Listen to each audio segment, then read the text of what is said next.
In this video, we're gonna go over what rental arbitrage is and why we don't do it.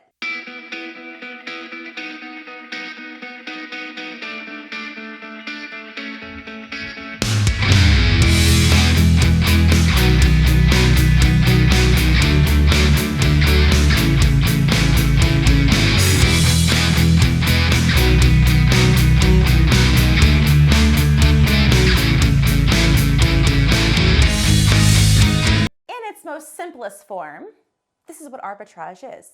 It's taking something in one market and then selling it to another market, and that price difference, that's arbitrage. So in this example, someone takes an apartment, a home, whatever, from a landlord, signing a lease, and then puts furniture in it and then sells it to guests. That price difference between what they pay the landlord and what they receive from guests that are paying, that's rental arbitrage. So the two markets, like Sarah said, arbitrage is selling it in two different markets. So we're taking it from the long-term market and then putting it in the short-term market. And most of the time, the short-term market, there's a higher nightly rate, which would increase the overall monthly rate. So that arbitrager, the person that's signing the lease, let's say they pay $1,000 a month and then they make $3,000 a month on the short-term rental, there's that $2,000 difference, their profit, if you will. But their profit, that is very, very, very deceiving, okay? The rent alone is $1,000. That does not take into account any of the furnishings.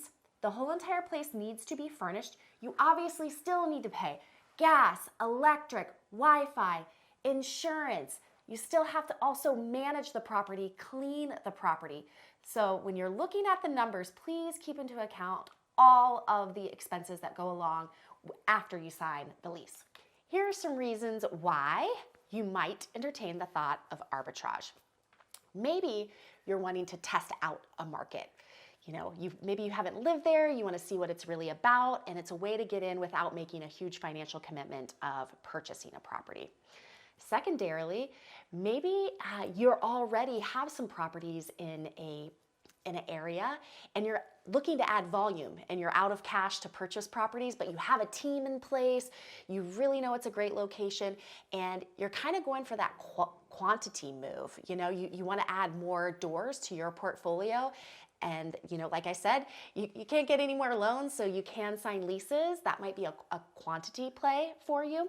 Thirdly, maybe you want to expand your portfolio and you think creating really solid relationships with local landlords might give you that in if they're ever wanting to sell those properties. And then lastly, you think it's a low cost to no cost way to get in. And I'm going to let Sarah go into why the low cost to no cost really is not true. Here's why arbitrage is not right for us and why we don't like it. Oftentimes, it's presented as this low cost or no cost opportunity to start up an Airbnb business, a short-term rental business. But we couldn't disagree more. So when you sign a lease with a landlord, now technically that landlord is the middleman between you running your business and making the guest happy. If anything happens in that property and it costs money to take care of, you either, as the arbitrager, agree to take care of that on your dime, or you have to work within the landlord's timeline of getting to something to maintenance. So if the fridge goes out or the oven goes out or there's something wrong with the flooring or bathroom, whatever that is, I'm telling you what, short-term rental guests, mid-term rental guests, they aren't like tenants. They are paying for the entire home to operate as you promised, and they want it fixed as quickly as possible. So that's one really tough thing. If the regulations change in that area, you are technically still on the hook for that lease. So if you're an arbitrager, I'm sure there's ways to protect yourself from that or try to protect yourself from that, but most landlords are going to want you to sign a 1, 2, 3-year lease. That's the benefit of them working with you. And now that you're stuck with that lease, you're on the hook for those monthly payments. Are you okay with that? And a third thing is it's on you to furnish the property.